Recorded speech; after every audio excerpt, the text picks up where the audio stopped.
ማሄ ማሚን ቢሮ ሂዳ እቺ ሰላም የምትባለዋ ሴት ማናት የሚል ጥያቄ ስትጠይቃት ማሚ ትደነግጥና የምን ሰላም ናት? ማናት እሷ? ማለትም የናታን ፍቅረኛ ሰላም የምትባለዋ ማናት? አንቺ ምናልባት ልታውቂያት ትችያለሽ እና ማንነቷን ንገሪኝና ልኳን ማሳየት አለብኝ ከነ ቤተሰቦቿ እኔ ማን እንደሆንኩኝ ማወቅ አለባት። እናም ማሚ በጣም ስትደነግጥ ማናት ይቺ ሰላም የሚለውን ነገር ስትነግራት እኔ ማን እንደሆነች አላቅም ልጄ፣ ለማንኛውም አንቺ የሚያስቸኩልሽና የሚያጣድፍሽ ነገር የለም፣ ተረጋጊ፣ ሁሉም ነገር በጊዜውና በሰዓቱ ይሆናል። ስለዚህ አሁን ስለተቻኮልን ሳይሆን ቀስ ብሎ ናታልን ማግባባትና የራስሽ ለማድረግ መሞከር ነው። እሷን ማሳደዱ ምንም ትርጉም ያለው ብዬ አላስብም። እናም እባክሽ ተረጋጊ ስትላት እንዴት ልረጋጋ እችላለሁ? እሱ ጧትም ማታም ተነስቶ ሰላም ሰላም ነው የሚለው። እንኳን እሱ አይደለም ሮዝም ብትሆን ሰላም ሰላም የሚለው ስም ካፋቸው እየጠፋ አይደለም። ስለዚህ እቺ ሰላም የምትባለዋን ሴት እኔ ማስወገድ እንዳለብኝ እያመንኩ ነው።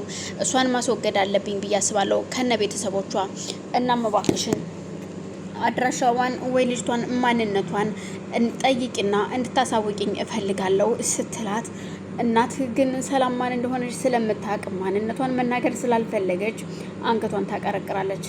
አሀ ስለዚህ ይሄ ነገር አንቺም ታውቂያለሽ ማለት ነው። ስለዚህ አሁን አንቺንም ቢሆን ማማከር አይኖርብኝም፣ ራሴ ብቻዬን መጨረስ እችላለሁኝ። ይሄ ነገር ሰላም ማን እንደሆነች ራሴ ደርስበታለሁ። በጣም ጥሩ እሺ፣ በቃ ለማንኛውም ማሚ ሂጃለሁ በማለት ጥላት ትሄዳለች። ምክንያቱም ሰላም ማን እንደሆነች ራሴ ደርስበታለሁ ያለችው ሰላም ማታ አቤት እንዳልነበረችና ናታልም እንዳልነበረ አይታ ስለነበረ እናም ደግሞ ስትመለስ የት ነበርሽ የሚል ጥያቄ ስትጠይቃት የትም እንዳልነበረችና ጀስ ወጥታ ስለነበረ እንጂ የትም እንዳልሄደች ትነግራታለች። ግን ደግሞ ስንት ጊዜ ተመላለስኩኝ መኝታ ቤትሽ ግን አንቺ አልነበርሽም ስትላት ነበርኩኝ፣ ግን ለትንሽ ደቂቃ ሱቅ ወጥቼ ነበር ሮዝ ልካኝ ስትላት በፍጹም አይደለም፣ አሁን አንቺም አለሽ ናታልም አለ፣ ሁለታችሁም አላችሁ። ስለዚህ የሆነ የተደበቀ ነገር አለ።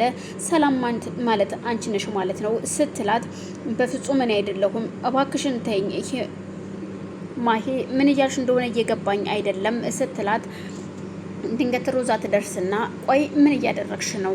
ምንድን ታርግሽ ይችልሽ? ተነስተሽም በተነሳሽ በወጣሽ በገባሽ ቁጥር ሰላምን እንደዚህ የምትነጅስቻት ምን እንድታረግሽ ፈለግሽ?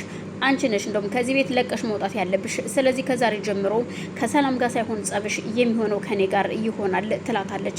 እኮ እንዴት?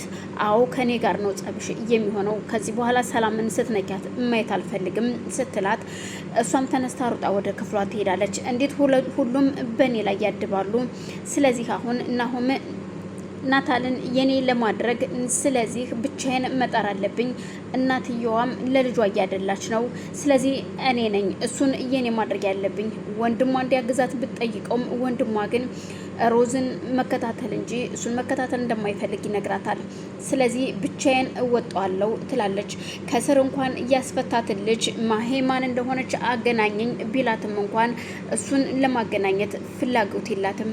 እናም ሮዝ ደግሞ እሱ ልጅ እየፈለገችው እያለ ድንገት ስታጣው ማሄን ስትጠይቃት ምን ነው እብድ አማረሽ? እብድ ወደድሽ እንዴ? አፈቀርሽ ወይ ስትል ትሳለቅባታለች።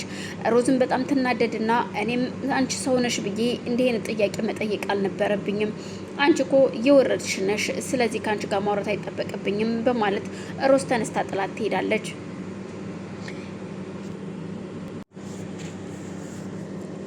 ናታል ሳሎን ቁጭ እንዳለ መታ ሰላም ስትለው እባክሽን ማይሄ እባክሽ ተይኝ፣ እኔ የራሴ የምለው ሰው አለኝ። የራሴን ህይወትና የራሴን ትዳር መብራት ያለብኝ እኔ ነኝ። እባክሽ ተይኝና አንቺ የሚሆንሽን ሰው ፈልጊ። እኔ እንደማልወድሽ እያወቅሽ አስሬ እናቴ ናት አትበይኝ። እባክሽን ካጠገቤ ዞር በይልኝ ይላታል። እኔ አሁን ሰላም የምትባለዋን ሴት እንድትነግረኝ እፈልጋለሁ ስትለው ሰላም አሁን እዛ ቤት መውጣት እንዳለባትና ያንን ቤት ለቃ መሄድ እንዳለባት ትናገራለች። ምክንያቱም አንድም እናታችሁም ራሱ ከዛ ቤት ወጥቼ እንዲሄድ አዛኛለች፣ እናም አባቴንም እንደምትገድልብኝ አስፈራርታኛለች።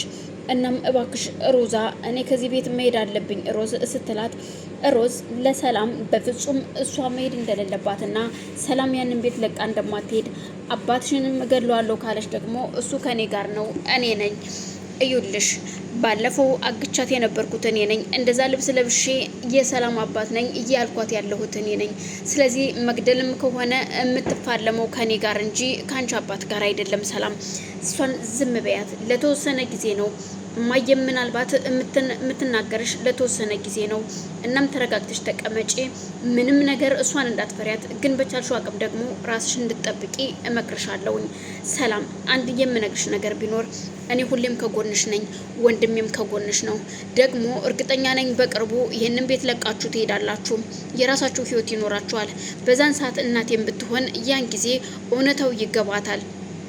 አሁን ምናልባት እሷ በነገሮች ሞልታት ሊሆን ይችላልና ለዛ ነው ዝም እያለችው እሷም። ስለዚህ እናታችንም ከተግባባች ከተስማማች ተስማማች፣ ካልተስማማች ግን እኛ ምርጫውን እንመርጣለን። በፍጹም እናታችሁ እኮ ገንዘብ አስመረጠችኝ፣ እትዬ ገንዘብ አምጥታ ይህን ገንዘብ እያዥና ውጪ፣ አለበለዚያ እናቴን ግን አታገኙም አለችኝ። እኔ ደግሞ እናቴን ገንዘቡን ሳይሆን ፍቅሩን ነው የምፈልገው ታውቂያለሽ ሮዚ ስትላት፣ እኔ ገንዘብ እንደምትፈልጊ አላቅም። ገንዘብ ሳይሆን እሱም አንቺን ነው የሚወድሽ አውቃለሁኝ። ስለዚህ እናታችሁ ደግሞ የሰው ቤት ሰራተኛ አግብቶ ልጇ እንዲኖር አትፈልግም። በሰፈሬ መዋረድ አልፈልግም ማለችኝ። እናቴን ግን ደግሞ ወደዋለሁ ታውቂያለሽ። አንቺን እንደ እህቴም እንደ ጓደኛዬም እንደ ሁሉ ነገሬም ነው የማማክርሽ እና ምን ማድረግ እንዳለብኝ አላቅም ሮዝ ስትላት፣ ሮዝ ግን በፍጹም አንቺ የወንድሜና የወንድሜ ሚስት ነሽ፣ የትም መሄድ የለብሽም፣ ዝም በያቸው። አሁን ማሄም ብትሆን ስለተናደደች ብዙ ነገር ልትናገር ትችላለች። ግን ደግሞ ቢሆንም ደግሞ ይህንን ነገር ማድረግ ያለብኝ እኔና እኔ ነኝ፣ እኔ ጨርሰዋለሁ። አንቺም ሆንሽ እናቴ አያገባችሁም። ግን መገናኘት ባለባችሁ መንገድ እናንተ እየተገናኛችሁ ስራሽን እየሰራሽ ቁጭ በይ። ከዛ የምናደርጋቸውን ነገሮች እያንዳንዷን በሂደት እናደርጋታለን። ምንም እንደማታመጣ እነግርሻለሁ። ወንድሜ ደግሞ ማሄን ማግባት አይፈልግም። ስለዚህ እናቴንን ያናግራታለሁ ስትላት፣ እሺ በቃ ብላ ሮዝም ወደ ሳሎን ትሄዳለች። ድንገት እናቷ ስትመጣ እሺ ወንድምሽ የት ሄዶ ነው የሚል ጥያቄ ስጠይቃት፣ እናቷ እኔ አላወኩኝም፣ ወጥቶ ይሁን ክፍሉ ይሁን አላቅም ስትላት፣ ቆይ እናንተ ልጆች ግን ምን እያሰባችሁ ነው? እንዴት ልጄ ሰራተኛ አግብቶ እንዲኖር ወደድሽ? ወንድምሽ ለምንድን ነው የማትመክሪው? ለወንድምሽ የምትሆነውና የምትገባው ሴት ይኸው ማሄ ነች። ከማሄ ውጭ ሌላ ሴት ለሱ ልትሆነው አትችልም ብትለውም፣ እናቴ ግን አንድ ጥያቄ ልጠይቅሽ። ሁልጊዜም እኛ ያንቺን ትዕዛዝ እናንተ ቤተሰቦቻችን የምትሉንን ነገር እያደረገን እያከበርናችሁ ነው። ይሄ ደግሞ የህይወትና የህይወት ጉዳይ ነው። እማ አንድ ነገር ልንገርሽ፣ አንቺ እና አባቴ ስትጋቡ ቆይ በፍቅር ነው ወይስ ያለ ፍቅር ነው የተጋባችሁትና እኛን የወለዳችሁን ስትላት፣ ተፋቅረን ነው። ስለዚህ እኛ ደግሞ አሁን ላይ እናንተ ያለፋችሁበት ቴክኖሎጂና እኛ ያለንበት ዘመን አንድ አይደለም። ስለዚህ እኛም እየፈለግነውን ነው ማድረግ ያለብን። ብዙ ነገሮችን በእናንተ ፍላጎትና በእናንተ ሀሳብ ሄደናል። አሁን ደግሞ ይሄ ደግሞ የኛ ምርጫ ነው የሚሆነው። እማ አሁንስ ላግባ ብልሽ ለኔም ባልት መርጭልኝ ነው? እስኪ ንገረኝ። ስለዚህ ወንድሜም ቢሆን የመረጣትን ሴት አግብቶ እንዲኖር ፍቀጅለት። እውነቴን ነው የምልሽ፣ እሱም ባንደበቱ ነግሮሻል። እኔም ደግሜ ልንገርሽ፣ ማሂን ወንድሜ አይወዳትም፣ አፍቅሯትም ወዷትም አያውቅም። ደግሞም ማሂ የምትወደድም የምትፈቀርም ሴት አይደለችም። አንድ እውነት እንድታቂ የምፈልገው አንቺ ምናልባት ሁሉን ዙሪያዋን ስላላየሽው ነው። እባክሽ እማ እንድትረጅኝ እፈልጋለሁ።